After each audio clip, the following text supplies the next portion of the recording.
Michelle. Hello, my friend. It's so good to be here. I am so glad that we could have a reunited and it feels so good kind of moment. Thank you so much for saying yes when I asked you to come back. And you were one of my very first guests when I first jumped into entrepreneurial land and my very first summit. And I didn't know what I was doing. And maybe we don't actually ever really know what we're doing. We're all just winging it and chasing what feels good. And so, asking you to come on the podcast definitely felt good. And I'm so glad that you're here. I'm happy to be here. I mean, how do you say no to you and the sparkly classes and all the, I mean, women? I just got the inspiration from your backdrop. I was like, how can I match that purple glitter?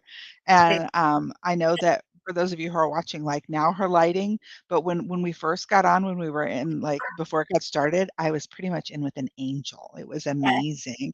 And she's like, what's going on with the light? I'm like, you can't help your light, baby. Lean into it, lean in. And here you are. And speaking of that, that kind of makes me, it's in like vibe adjacent, which is your total universe, right? So, I think that some people like they can detect like a vibe like before they can admit whether they need like a nap or a boundary or like I don't know, full blown identity revolution. And so when I asked Michelle, what do you want your word to be? She was like vibe. And that made total sense. So, but I think a lot of high achieving women became wildly skilled at reading everybody else's while like quietly losing contact with their own. And so oh, but this is the feral era for women over 40, where women come to stop origami folding themselves into smaller versions of who they are just to keep everyone else comfortable. And today's guest is Michelle Pecak, founder of My Vibe, who somehow took 20 years of billion-dollar supply chain strategy and turned it into conversations about human design, nervous systems, and emotional alignment, which honestly, kind of feels exactly like the kind of feral math we should be doing at this age, at this time. So I am so glad you're here. Thank you for having me. Us corporate survivors, we gotta stick together and share the good word. Mm, mm, mm, mm, mm, mm. So, like, tell me a little bit about, when we're looking at, the vibe itself, like, why vibe? Why does this conversation hit differently for women over 40 specifically? It's interesting. I never like planned on becoming like a vibe queen, but there was times when I was If the crown fits. I know if you're confident, exactly. Like sometimes you like start using words before you actually know it's your thing because your Mhm. knows it's your thing, right? And so when I meet people, I left a very toxic corporate America. A lot of gossip, a lot of nepotism, just a lot of like heaviness, heavy vibes, right? And I didn't have words Yeah. for it. And so when I left and everybody wanted like to know the spill the tea and all the things, I was like, I don't want to be in that negative vibe. It's too negative. I don't want to be in that vibe anymore. Gossip, talking about people behind their back, like no, thank you. And so as I really started like my solopreneur, my entrepreneur journey, there were moments where I was like, you know what? They're just not my vibe Mhm. to say. They are not my vibe. Yep. Whether I am at a very high vibe and they're low, I don't even need to call that out. It's pretty obvious, right? Yeah. When you look at vibrations like joy and enlightenment, those are the higher purple vibrations. Like my soul has been calling purple since I was a little girl. But the low vibes of anger and greed, and those are the red, oranges, and yellows. So it's like when you get into this zone of vibration and you start understanding that all emotions have a vibe, right? Mhm. So then there's just this time when you're like, you know what? They're just not my vibe. Because the more you start lowering yourself to their vibe, it's not good for you. So why would you do Mhm. that? And so I really just started saying, like, you know what? I'm not gonna lower myself or my standards anymore. I'm just gonna say they're not my vibe. Then Mhm. I have to go negative because I like to say in this world, assholes have friends too. Yeah. Well, and then it doesn't become a right wrong, No. it's just different categories, different buckets, and there's no judgment there, and it doesn't detract from the power of your vibe. One of the things that I like to say is, like when people are having conflict in their like personal relationships, it's like, you know what, the one with the stronger vibe wins. So if you're determined to have this be the most amazing, magical, and they're just being a grumpopotamus, like you will win if you are committed to that. So, what is that going to be? And we definitely don't want to surround ourselves with people where we feel that pull for being the heaviest, by being this like like Pollyanna kind of, like, yes, it can, cautiously optimistic. Everything can work out if we just, like, we want to surround ourselves with people who believe in the better view, who believe in the better cause, who believe in the better world. And, you know, and when I think of all of those words, supply chain never comes to freaking mind. So, like, how, like, you went from a $1 billion supply chain Yep. to human design, conscious Yep. commerce, which on paper sounds like a very, very, very wild left turn. Yep. But I have a feeling your brain sees them as like deeply connected. So Yeah. what thread ties Yep. those working together for you, those worlds? Well, it's interesting because life goes through cycles, right? And I Mhm, really, without getting too much in the human design world of it, before 40, you're just figuring stuff out. You just mhm, are, right? And so you need a day job. You need to learn what's for you, what's not for you, what you're good at, skills, what you don't like. That's like the whole like 30s to 40s is like figuring life out, right? mhm. And for most of us, that's our day job, right? And we also during that time might be leaving childhood behind and starting a family. So there's a lot of commotion Yep. in that zone, right? And so for me, I think the supply chain was how I paid the bills. The supply chain was where I learned my skills, right? I built $1 billion pricing algorithms and Six Sigma continuous improvement. And I found that I really love helping people be the best version of themselves, right? And Mhm. really, I can pull that out of people. I can see organizational structure very clearly, know who is in the right seat on the bus. So, kind of like Yep. human chess a bit. And so I got really good at the things I was good at. And then I realized I just didn't like the politics piece of it, right? It was Mm. like, oh, so we can't just do the right thing. Because they're related to so and so, and they're, oh, okay, I forgot about the dark side of all the politics, right? And Right. so I got really good at that piece. And then when I left corporate, I was like, I want to do what I'm good at. So to kind of to take a step back, when you go into that, like we started on a low vibe there, but like vibes are really about your authentic joy. What do you Mm. do that lights you up inside? And so when I left corporate, it was one of those, what parts of it did I like? I like the stuff that I just described. I like problem solving. I like seeing what Mhm. others immediately laying out a plan and a problem and fixing margin and pricing. But then I'm like, and then I empower people to go and do it. Right. Yeah. So I did start my company out on the framework of I'm going to do B2B consulting in supply chain, which I've done for many clients. But like I get a little bored with that because I come Mm. in, I fix problems in 6 months that take most companies a year to even figure out where the bleed is. So I'm like, I just want to come in, fix your problem and leave. So then I kind of pivoted a bit and was like, well, my communities I'm in and all these women executives I'm working with, I was hosting events and I was really doing things I like outside of my day job. And I kind of created a second path, which my first book is about called Your Joy Job. And I was like, I do still do the supply chain consulting, but like it just doesn't light me up inside like it Mhm. used to. I'm in it with people that I do. But I really learned about human design through some of my women's groups. And that was when I was like, wait a minute, time out. The world, like there literally is a life manual and nobody bothered to tell you like what the actual beep, like I don't know if we can swear, like what the hell, like this is awful. Like so I learned human design and then I was like, oh my gosh, I was not really following my life path in corporate. My role is Mm. to pull together with the resources they need. And as I really dug into my life purpose and my superpowers and my core four, right, my Mhm. in earth like real deep strengths, I started lighting up inside, wrote a book, and was like, okay, well, I'm still doing the consulting thing, but wow, I actually have this whole life path that I'm kind of supposed to be following.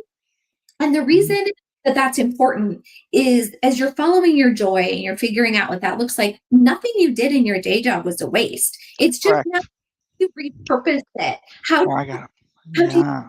package that because your 30s and 40s you're just figuring stuff out, and then you hit the 40s and you get to this like middle Mm. chrysalis zone of, they call it the midlife crisis. It's an awakening, y'all. It's Mm. when you cross from the south node to the north node, which is called, for lack of a better word, the Uranus opposition. Like who cares what it's called, it's your midlife awakening. Mm. That's when we start to question all this stuff. And between 40, that Uranus opposition, and your Chiron, which is 50, that's when you figure shit out. And all of a sudden you're like, oh, okay, now I'm leaning into my superpowers. But your day job is what got you there. It's what taught Mhm. you vibe. What do you like? What do you don't like? What don't you like? Right? Right.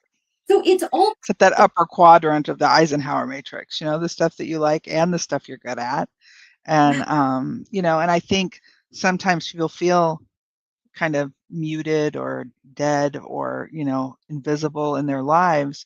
But the more you lean into that quadrant, the more that you lean into that purpose, yeah, it becomes so much easier for us to just surround ourselves with people who see that, who celebrate that, who encourage and multiply that. And it's such a powerful gift, but it can be scary, right? Because our brains want us to just like they are not joy machines. Our brains are like repetition machines and predictability machines. And so when you start switching shit up, your brain is going to be like, no, no, no, no, no, no, no, no. Like, what are you doing? And like, yeah, even if it's joy, even if it's great, even if it's yeah, amazing, your brain's going to be like, can we just like take a little pause here? Okay.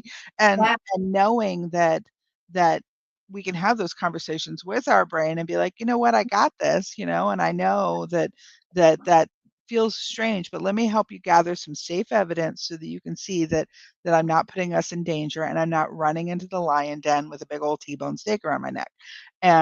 And so just trying to figure that out. Talk to me about like earlier you said the four core. hmm I'm not familiar with this. Can you connect some dots for me? yeah, for sure. So basically, in human design, it's your sun and earth gate on your personality and your unconscious side. So if you Mm, really, yes, I teach in your joy job. If you can like just pick one focus on, it's like the sun and earth gifts, conscious and unconscious, and then your life purpose. If you spend 70% of your energy there, you can't fuck up your life path. mm, And mm. so it sounds too No, that simple. one gets well, this one gets this. Hold on, let me see here. Yeah. But it's like there's these moments when you can look at that and say, oh, that is my gift. Because there's 64 different gifts out there in the world, and we all have a unique combination of four of those, right?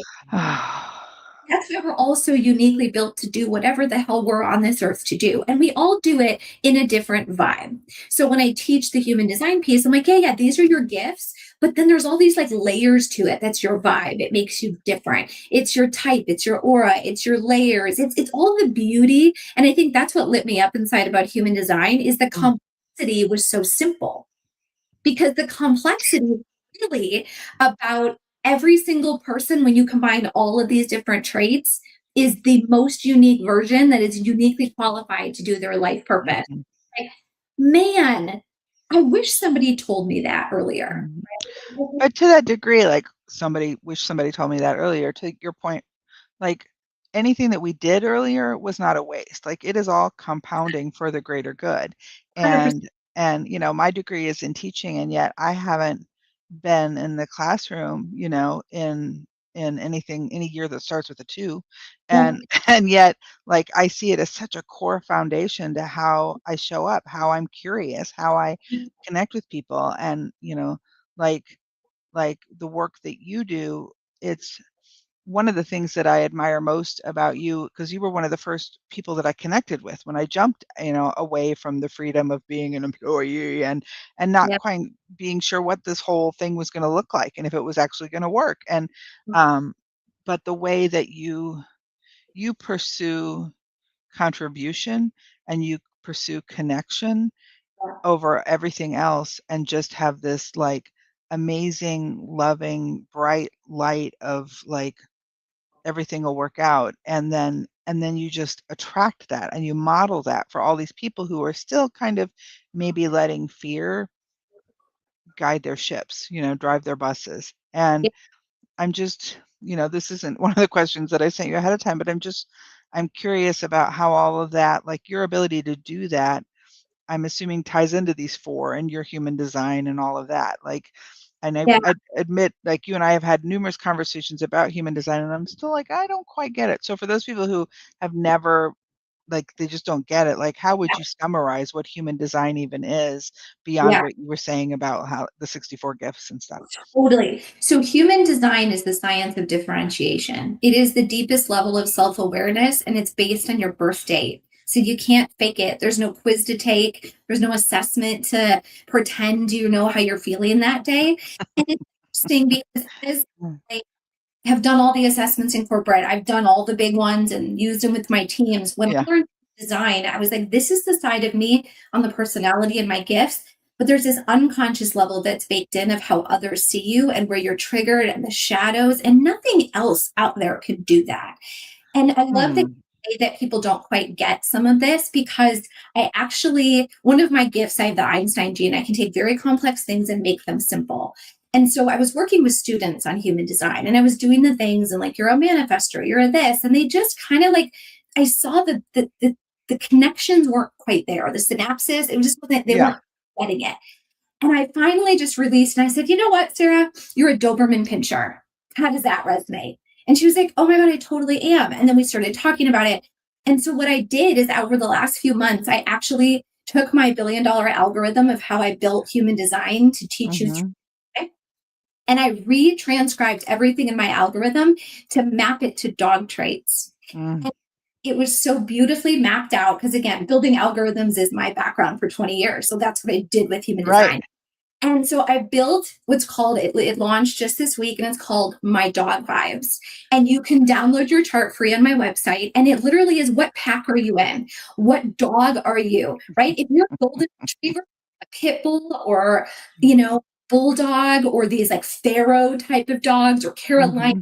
Shih Tzu, it says so much about you, because if we could only love ourselves as much as we love our dogs for Mm. all of their quirks and tail wags, and some dogs are so ugly, they're cute, so are humans. Right. And so I took that lens and said, what if we looked at ourselves through the lens of our dog?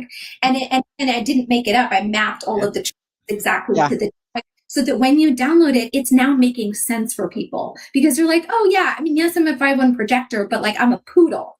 And I'm like, my is it, she's kind of like a little wiry but intelligent, but she can be annoying, but she's got a lot of energy. And so when you look at it through that lens, all of a sudden people started being like, wait, I get it now. Even Yeah. though the same words, it was like the language wasn't quite connecting to an analogy that people could understand. Yeah.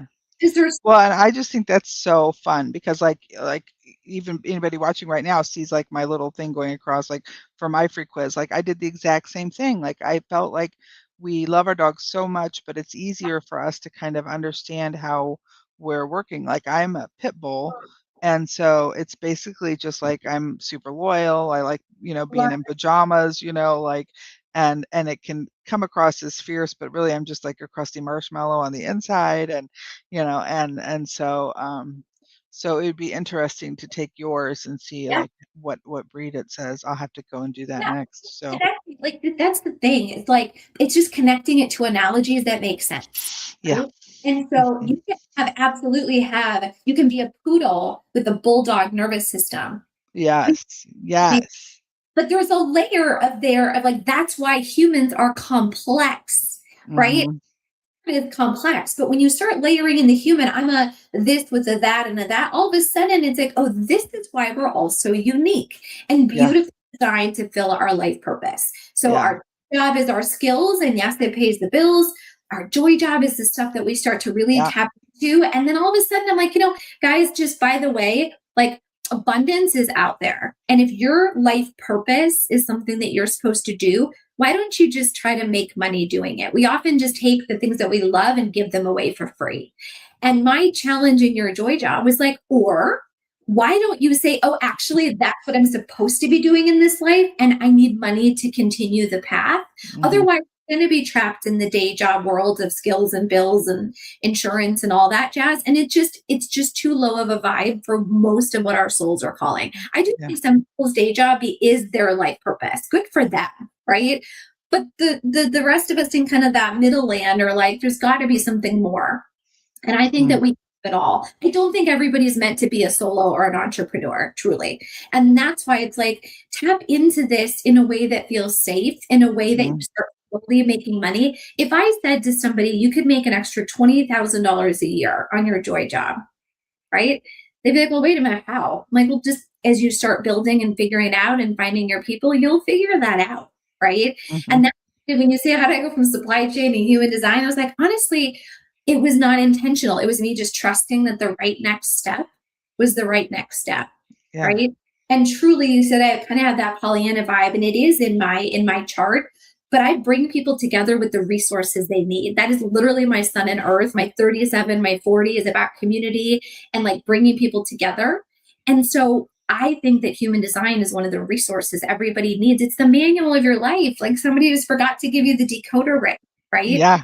If I can give people that resource that can help anybody, then I am fulfilling my life's purpose. So it was kind of this no brainer as I learned human design. And I was like, everybody needs this. And then my high performing friends were like, great, well, what do I do to learn it? And I was like, oh no, you're never going to go study like thousands of hours like I did to learn about me. I need to make this a dog vibe. I got to make this a quick win. Right. Other people have that information overwhelm, and they're like, if you can tell me everything about myself, then I don't want to know anything.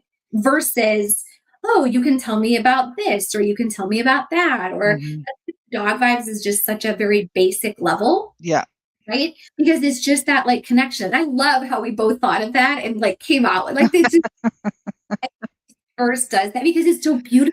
Yes, just make it simple for people to understand. There's Mm, no competition, there's abundance for all, but you have to know how you tick. What is your authentic vibe? mhm. And that's what we spent so much time giving away, right? And that's part of what the joy of aging is, that need for the external approval, the ability to trust your internal alignment gets so much easier the older that we get, where it is so much easier to just say yes to ourselves and trust ourselves. That just is a part of growing old that we can celebrate. Well, and it's interesting. It is part of growing old, but I think it's actually just coincidence of what cycle we're in. Because Mhm, when you hit that 40 to 50, your unconscious side of your chart just starts awakening, and you're like, wait, I'm really good at a lot of other things. Like there's just, it's almost like the second half of your life is starting to bloom, and you're like, mhm. oh my gosh, why didn't I see this before? And that's Right, the moment where you say, because you weren't ready to see it yet. right. So you have the lived experience and the wisdom and the wounding and all the light things. Until Yes. that 38 to 44, you aren't ready for Yep, that moment. So yep. you can never miss what's meant for you because what's meant for you is going to arrive right on time. Now, I do think some of us sit in the suck a little too long because we pick paths that are not aligned for us and we knew it. Right. When I teach people with the sacral decision making and they have to trust their gut feeling, every time I look back at a decision with them, they're like, I knew I shouldn't have done that. I'm like, yeah, you did, but you still did it. You people pleased, you pushed through. And I call that you took the long path. It's Mhm, okay. You sat in the stock a little longer than you needed. If you had said no to that and stood your ground and had that like intuition that your gut said no, and all that means in that moment is you need to know how to set authentic boundaries.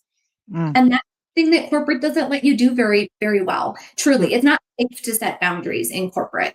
And Right. I think where we struggle a bit, right? That's where we give away some of our power to feel safe, but it's also an environment that doesn't make you feel safe. So you just have to kind of take that for what it is.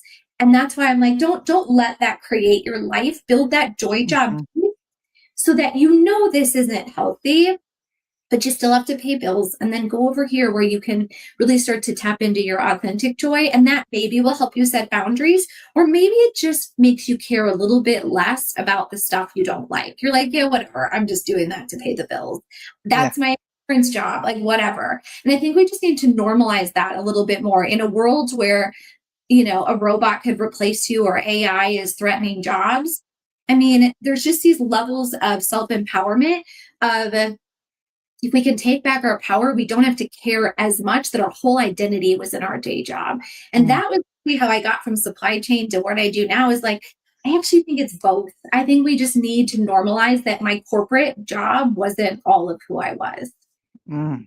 I think people need to separate that a little more. And whether they're being forced to separate it, I mean, going through the transition process is never easy, but it is another layer of lesson that you need to learn how to be true to yourself, true to your Yes, authenticity. yes. Because when our nervous system kind of side eyes our life, like it is not our job to ignore her, like that. That's just not so. Yeah. Thank you so much, Michelle, for coming on and having this conversation and spending part of your day with us. And I'm so grateful. And I invite everyone to come back next week for another episode. Fast, fun, ferociously, wonderful conversation. And then look for the in the show notes, and you'll be able to see all the different ways that you can connect with Michelle. She's got a gazillion 595 million connections on LinkedIn, and that is just like a small drop in the bucket compared to what you're doing out there in the world. So we're grateful to be part of your universe, and thank you so much again. You're welcome. Thank you for having me, lady. You're always amazing. Yay, go team!